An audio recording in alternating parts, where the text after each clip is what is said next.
Hi, I'm Jennifer Mulchandani. And I'm Heather Michaelgard. Welcome to the M Word, where we have uncensored conversations on all things marketing. Due to COVID, we are not recording in the studio and apologize for any poor audio or technical glitches. As soon as it is safe, we will have our guests with us in the studio. Until then, stay healthy and wear a mask.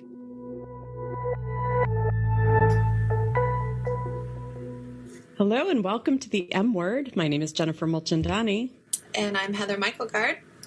And today we're talking with Chuck Moran with Bald Guy Studio. Chuck is the owner and chief bald guy with over 40 years experience in graphic design and marketing communications, including website design, branding, social media, and print design. And he has recently added trainings on how to use Zoom professionally and how to create great videos with just your smartphone. He says he'd have gray hair if he had any, but burnout isn't the cause. He still loves what he does. Thank you for joining us today, Chuck. Oh, I'm so happy to be here. I really appreciate the opportunity. It's good to see you all. Thank you. Well, why don't you help set the stage for our listeners and just give us the short version of what you do in marketing and what your business is? Well, I kind of have to look back over my shoulder a good ways. I feel like I've been in the fields of advertising and marketing longer than a lot of your listeners have been on the planet, and in some cases, their parents.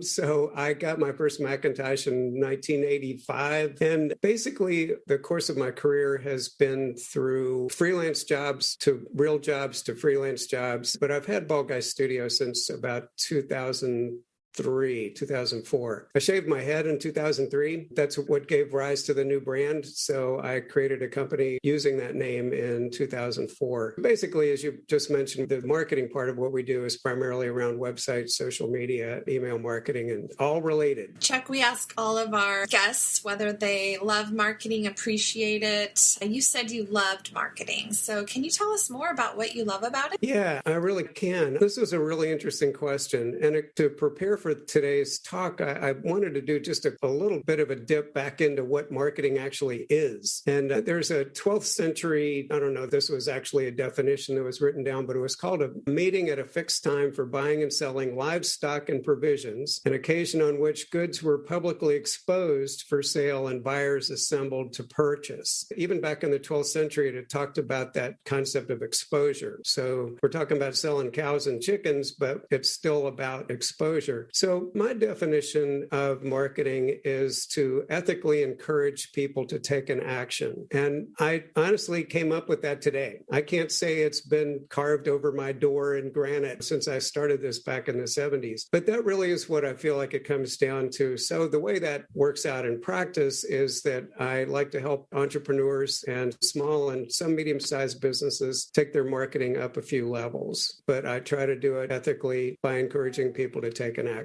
Whether it's going to a meeting, buying a product, buying a service, that's what I'm about. We absolutely love what you just said, and we wrote it down, and we'll see who copyrights that first. I'm kidding. What do you mean by ethically? So what would be an unethical way of marketing versus ethical marketing? Oh my gosh, it's so many examples. I feel like authenticity, which is an overrated word, I think in a lot of ways, is really crucial. And so if you come to a marketing project with, in the website business, we call black hat orientation, where all you're really doing is trying to get somebody to do something or even force somebody to do something, then there's nothing ethical about that. This gets into vanity metrics when people are trying to buy and sell followers to follow on our clients' social media platforms. It just doesn't work out in the long run. And so why do it in the first place? Just a real quick anecdote. I had a family member one day who asked me about what she should do in a particular situation because she basically spun a lie and she wanted to know how to deal with it. What is she going to do when she gets discovered? And I said, why don't you just tell the truth? And there was the same pause that I just gave you. She had never considered just telling the truth. So I just try to be honest and clean and open. And I just think it works better, puts better vibes out into the world. And I think it does build authenticity and give us the type of reactions that we are looking for from a marketplace to behave that way. Do you get pushback from clients at all around this? Or how do you align this philosophy with folks who come to you for help? That's a really good question. I think I tend to attract people who feel like I do. When I think back over the clients that I've won and lost, and like any marketing agency, I lose some. In some cases, I'm glad I did, because I'll either find out later or there'll just be a red flag during the kickoff call that makes me skeezy and makes me feel like I should not have paid attention to them in the first place. To answer your question obliquely, Jennifer, I really feel like I've just been lucky. I think I do attract those kind of people, and I feel very fortunate and very grateful for that. Chuck, how do you find these authentic businesses to work with? What are your methods right now? Right now, honestly, like the shoe cobbler's kids not having shoes, I don't do a whole lot of marketing, my own stuff. This new service that I'm developing, Online Video Mastery, I am putting most of my efforts into that. It's really a nascent company or nascent brand, so I've got a lot of work to do to get it out there. For my marketing company, for Bald Guy Studio, it's all referrals.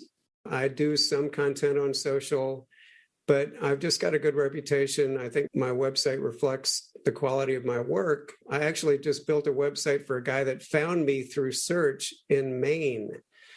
I'm in Virginia. I don't even know how that happened. He's not really even sure what search terms he used to find me. But again, just fortunate, and having done this for more than a few years, I think has kind of built my reputation up pretty nicely. Chuck, talk to us about the last few months during the pandemic. I think a lot has changed for businesses across the globe, but for you as a digital marketer, you actually, fell into some new opportunities. Can you talk to us about that?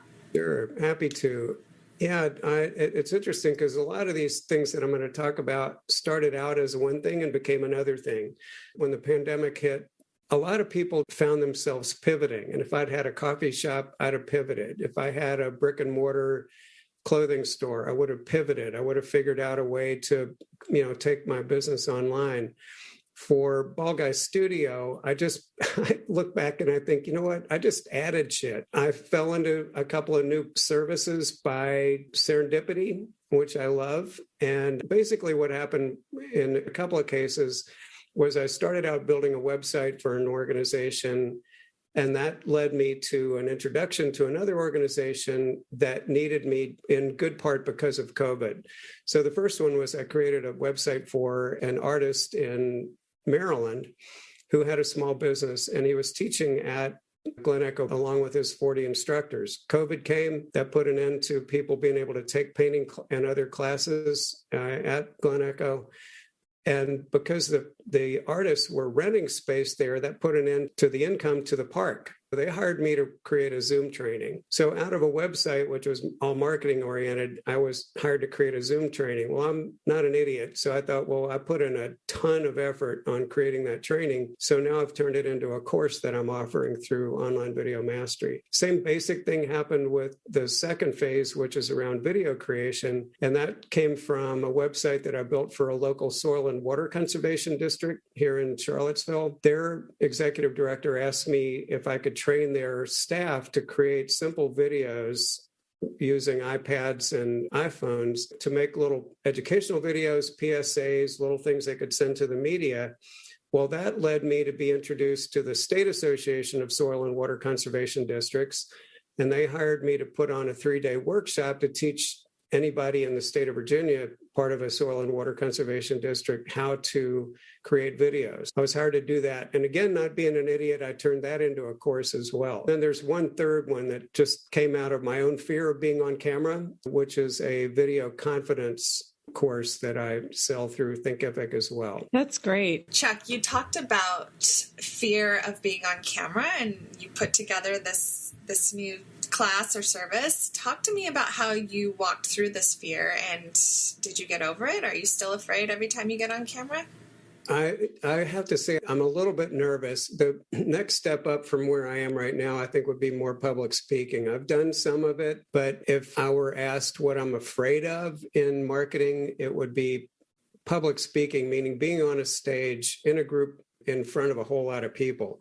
Being on camera doesn't bother me at all anymore. So what my little class is about, which is a big fat $67, and I'll be happy to share the link, is basically the result of me accidentally desensitizing myself to the lens. In a nutshell, what I did, I was creating little videos for my nephews who were in their upper teens and lower 20s at the time. And I was just doing funny shit using Snapchat lenses and sending them off to them. Well, the encouragement that I got from them about, hey, that's really funny, Uncle Chuck, or I'm going to share this with somebody, just encouraged me. So I kept doing it. And after a while, I was like, you know what? I'm really not afraid of looking at the lens anymore. So I teach that system, what I basically created accidentally, I now teach in this little class. Yeah, I mean, video has become so important for digital marketing, right? And so how do you integrate that for your clients? Are you finding that your clients are reticent as well? Are they embracing video, and how are you helping them with that? That's a great question, Jennifer. I think that Kim Garst says, and she's one of the people that I follow and admire so much for a number of reasons. She says that the video accelerates people through the know, like, and trust process faster than anything else. And there are a number of reasons for it, of course. I mean, it's connection, it's human connection. If you take the words that I'm saying and read them on a page, that's one level. If you listen to them on a podcast, that's another level. Seeing me talk about it or deliver a message by video, I think is another level. But as to the reticence or welcoming that I'm hearing from my clients, it depends on the client, of course. I hired a videographer to shoot a really cool introductory video for a local realtor because what had happened in his business, and this was prior to COVID, was that clients who were looking for farmettes and that kind of thing that he sells, he used to be able to get typically the wife, mom, into a situation where she might come down from Connecticut, ride around with him all weekend looking at various farmettes and estates, and then try to make a decision by Sunday night, go home, talk to the family, and then move on. Well, everything changed as digital marketing got more out there. By the time they meet my client, they've already looked online. They already know the 5 places they want to see. My client now needs to introduce himself the way he used to be able to by riding around in the car with this client. So we created a 90-second introductory video of him leaning on a fence post out in his back 40, basically at his farm. And then the kind of cool technique that we added into it was after he'd said his piece for about 60 seconds, my videographer had attached a drone to our camera and he flew up and over my client. And then as my client did voiceover, the drone flies out over the area right around his farm, which is beautiful Virginia countryside, which was the point. It's trying to get people to move down here. What it does is shorten that connection time that used to take us a lot of time to build in terms of relationship building. But video just does that. So the second part of my answer to your question is that I think people are terrified of starting. They don't know where to start. And that's honestly why I created Online Video Mastery and this video creation course. I think people need it. I think they know they need it, but they don't have time. They don't know where to start. They know, I mean, all this stuff is available online, but where do you go? How much time do you have to invest to find enough tutorials to know how to do it right? So I basically swept a workshop into a course to make it easy for people to learn how to do that. Yeah. And so what is your advice to people who, that question of, you talked about hiring this professional videographer and using a drone, that's like one high level of video versus you've developed a course on using your iPhone. So like, when is each medium appropriate and how do you advise people there? Yeah, that's a terrific question. I think especially for people who are cost conscious, and we all have to be, especially because of COVID, things are, going to come back and they are coming back. But especially for people who are just starting it, they understand the value of video, but they don't know where to start and they don't have a $2,000, $3,000, $4,000, $5,000 budget. Then I teach them through this course to work with what they've already got. And with a minimal $100 investment or less, they can really create terrific videos. The keys are great lighting and great audio. And great audio is actually more important than the video itself, which is really interesting. But studies have shown that you have to have a good mic, or the attention that's being paid by people watching the video will wane, and they'll actually bail out or start paying attention less to what you're saying. So, Jennifer, to answer, a lot of it does come down to budget. The fact is that given the equipment that we have these days and the editing suites that we have that are in some cases free, you can create some really great videos if you know how to go about it. Then when you want to up class and go up to the next level and get a really great storyteller in that can do titles and cool transitions and shoot B-roll, we teach all that stuff, but a professional is going to take it to a professional level. That's great advice. Another thing that's evolved a lot, like video, are websites. And you had said that you built your first site in the 90s. That's sort of the beginning of the website era, really. 1990s for the younger listeners here. So what, from your perspective, like what's evolved in terms of website marketing, the use of websites, and what's different, what's the same? Yeah, that's great. Well, I think of websites as your digital front door. If you have a shop on the downtown mall and you've got a physical front door that you unlock every day and go in and sell dresses and blouses and jewelry, that's your bricks and mortar front door, your physical front door. You still need a digital front door because of what I was just talking about with the realtor. People do all their shopping in advance. Look at the rise of Carvana and these other online car shopping networks where you can just basically go through a bunch of images and look at price and features and pick a car that's online that somebody will drive over to your house and take your old one away.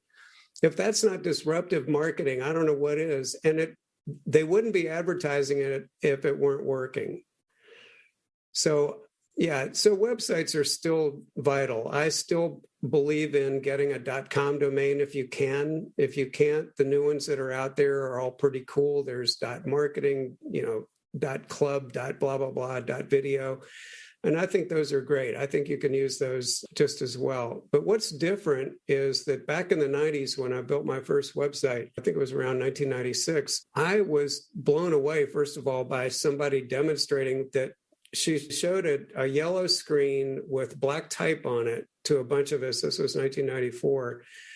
And she could scroll through it. And it was this weird thing that was up on a screen. There were no pictures.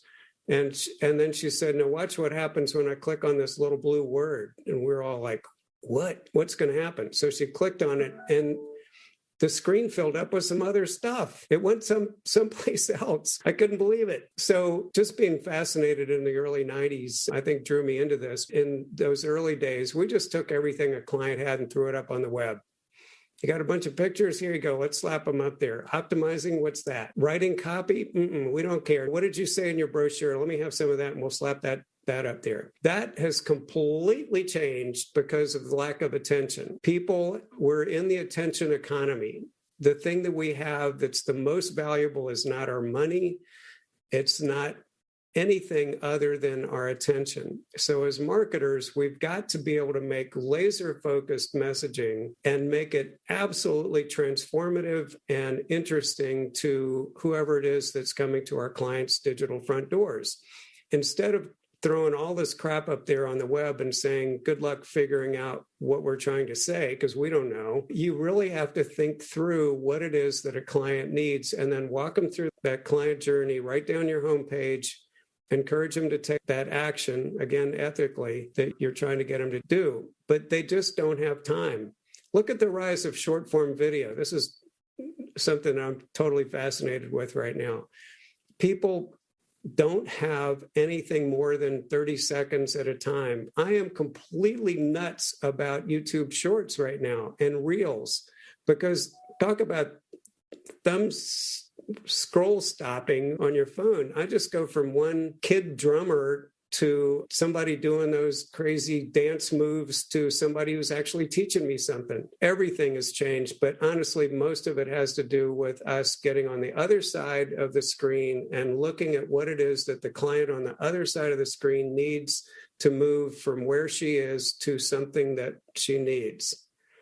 So if we're all talking about us and I, and if all your pronouns on your website are all about me, you have fucked up. Love it. Yes. Simple as that. He was the first one to say the F word. Yeah, I think there's a special prize here for you, Chuck. Oh, good. Excellent.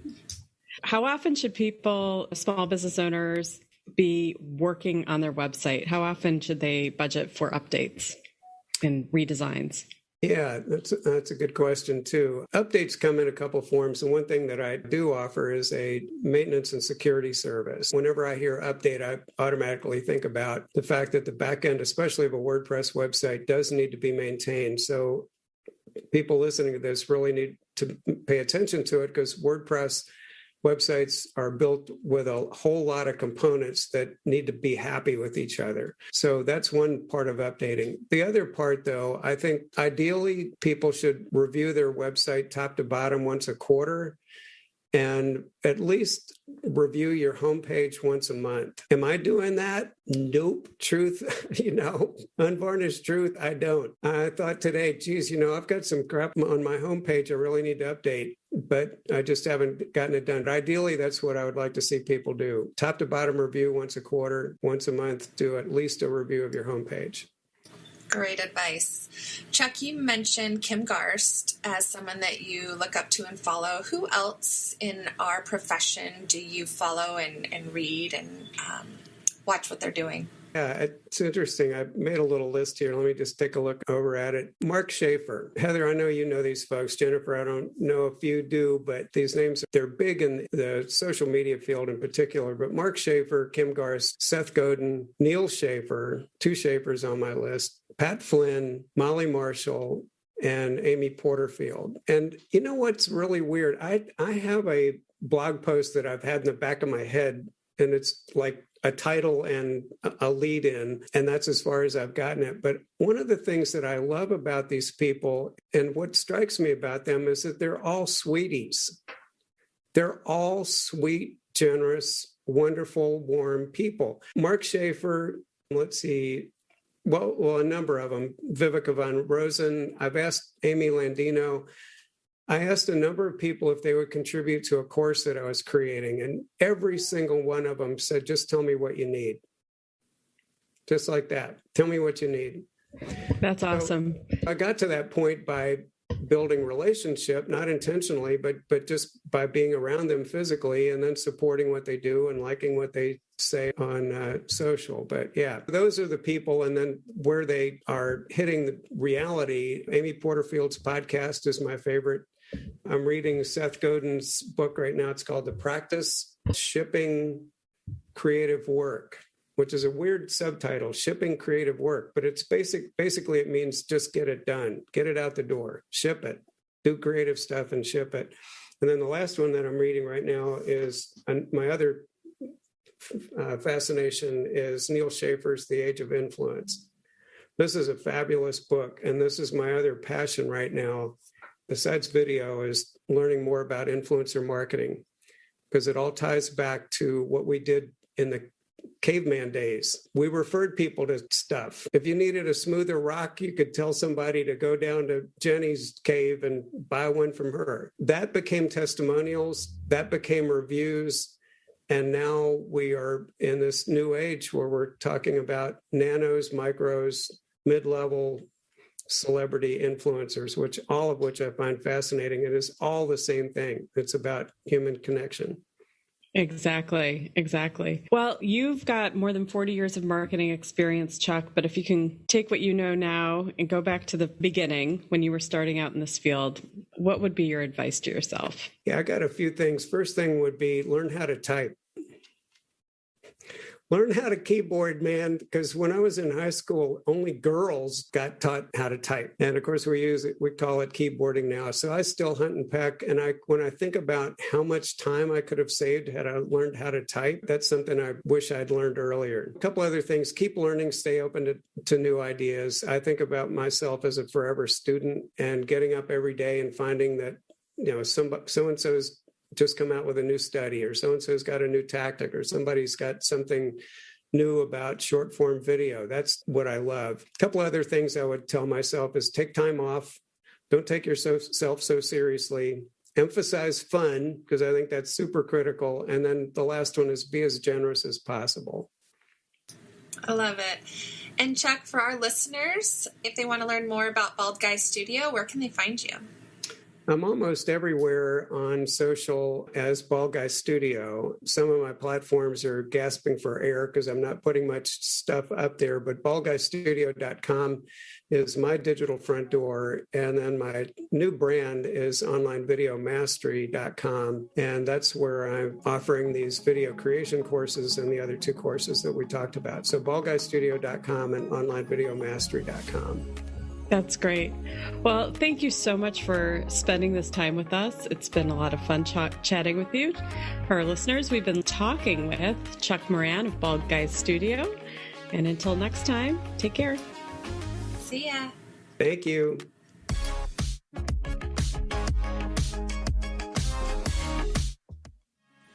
Thanks for listening. We hope you'll come back. Subscribe to the M Word wherever you listen to podcasts. And for more uncensored conversations, visit the M Word page at arlingtonstrategy.com.